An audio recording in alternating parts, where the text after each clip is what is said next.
옳은 소리.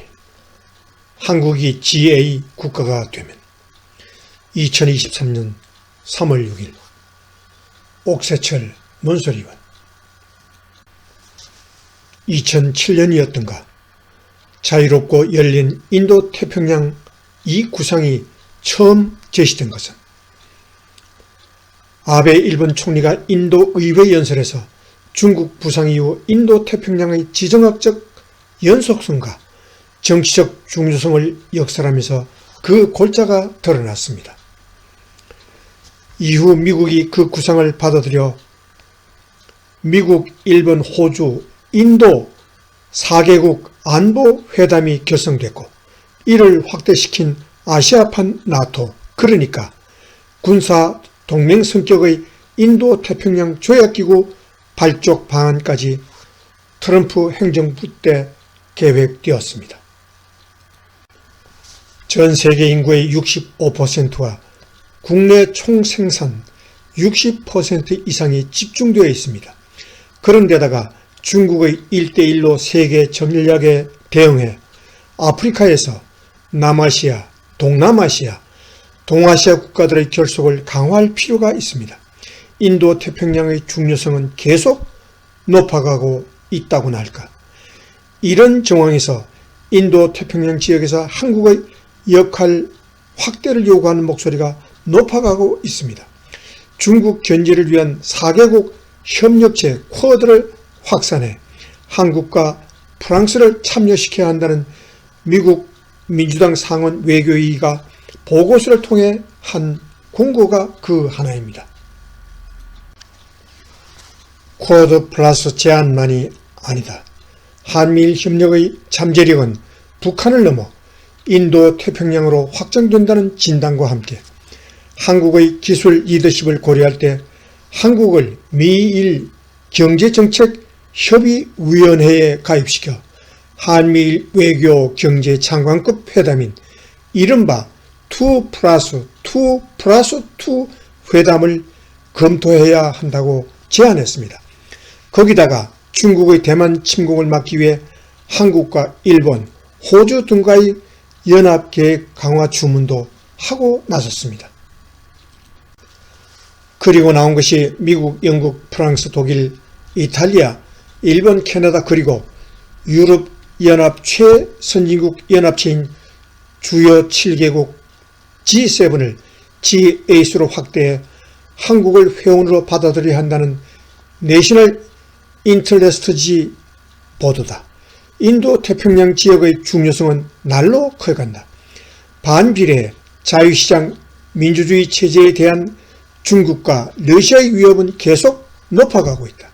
이처럼 G7을 확대 강화해 대처해 나갈 필요가 커지고 있는 상황에서 한국은 가장 합당한 이 최선진국 클럽의 후보 국가라는 지적을 하고 나선 것. 자유롭고 열린 인도 태평양, 다시 말해 규칙에 기반한 이 지역의 질서가 중국에 의해 심각한 도전을 받고 있다. 그런데 G7 멤버 중 인도 태평양 지역 국가는 일본이 유일하다.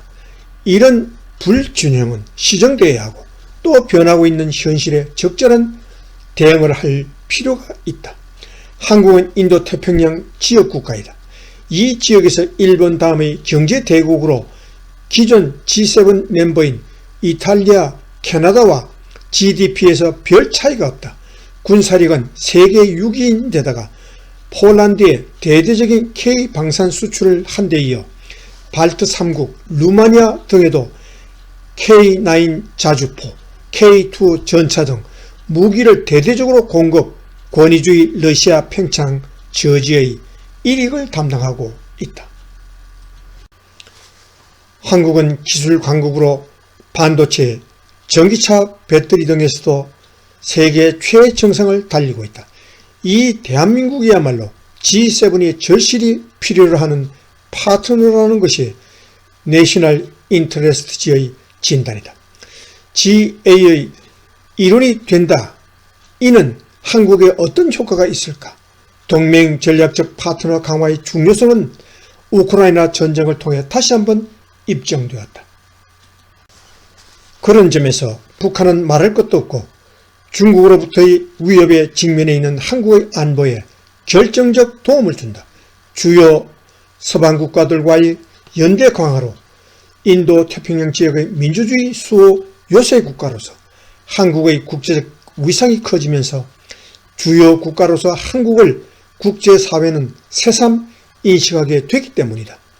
한국의 GA 가입은 한미일 3국 협력 강화를 통해 중국과 북한을 견제하고 더 나아가 규칙에 기반한 국제 질서를 강화하려는 미국의 입장에서 큰 도움이 된다는 점에서 윈윈의 효과를 가져올 수 있다. 이 일련의 흐름과 관련해 주목되는 것은 윤석열 대통령의 3.1절 발언이다.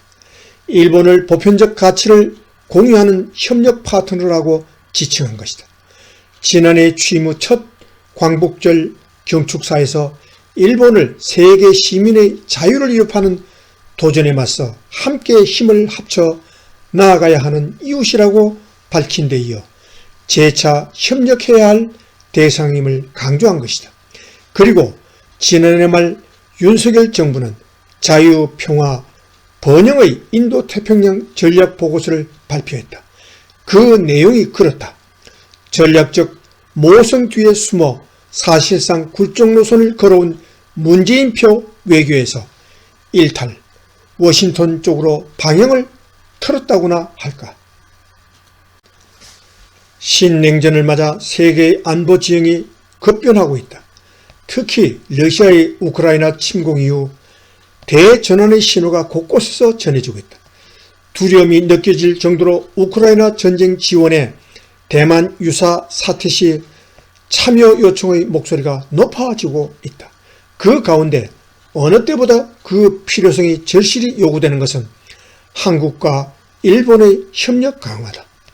이런 정황에서 윤 대통령의 3.1절 축사는 인도 태평양 전략보고서 발표에 이어 미국과 일본, 더 나아가 서방 세계를 향해 보다 분명한 방향 전환 시그널을 보낸 것으로 보인다. 동시에 이는 G7과 어깨를 나란히 하는 글로벌 중추국가로서 자유주의 국제 질서의 최전선에서 그 질서를 지키는 책임 있는 선진 강국, 더 커진 대한민국을 알리는 당당한 일성으로도 들린다. 옥세철 논설위원, 출처 미주 한국일보. 이상 2023년 3월 8일 아침에 보내드린 옳은 소리, 한국이 GA 국가가 되면이었습니다.